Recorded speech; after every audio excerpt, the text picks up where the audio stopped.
ALEN or LEARY. Let's not waste time and make a move straight to Italy. Welcome, sir. Thank you so much. And we have tended to concentrate on art cinema. We have tended not to study popular cinema.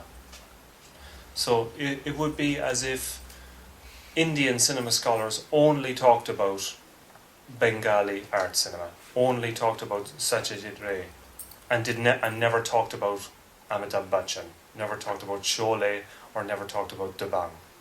It's important also to talk about Dabang and Bodyguard and all the rest of these movies, even Murder 2. Now, at least this is what people say about neorealist films. Actually, if you look at neorealist films, they're extremely complex works of art. And also that open ending. They do have an open ending, yes. That's absolutely right, and we'll see an example of that in a moment. Thank you, sir, for reminding me of that. One of the things that's very impressive about these films is they do not have a conclusive ending, whether happy or sad. They leave the events open at the end. And this is strange to us, I think, even today. Some of its comedians have become national heroes. I'm sure you have a similar phenomenon in India where a very famous comic actor everyone will know. Who would the names be? I don't know. Paresh Rawal. Okay, we have a few there. I'm sure you can immediately think of particular things that these men say, or particular ways, physical ways they have of acting. Exactly the same in Italy. On the left there you have Alberto Sordi, who's particularly associated with Rome. Very, very famous actor, made more than 100 films.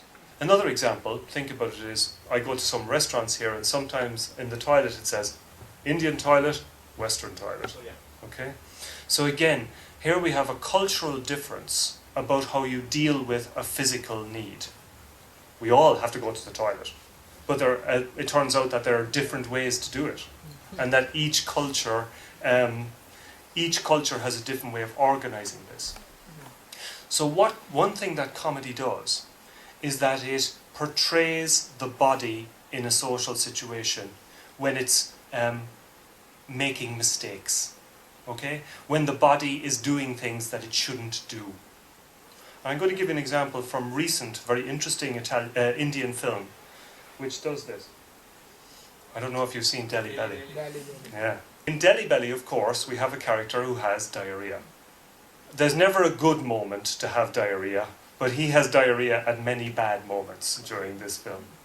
Including, for example, in the scene on the right where it's a shootout in a hotel room and he has to go to the toilet.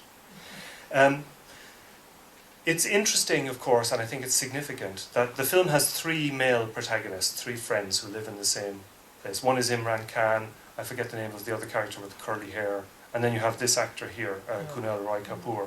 Now, Kunal Rai Kapoor is the least thin of the three, if I can put it like that. And it's important, it's interesting that his is the body that has the diarrhea. It wouldn't have been as funny if it was Imran Khan.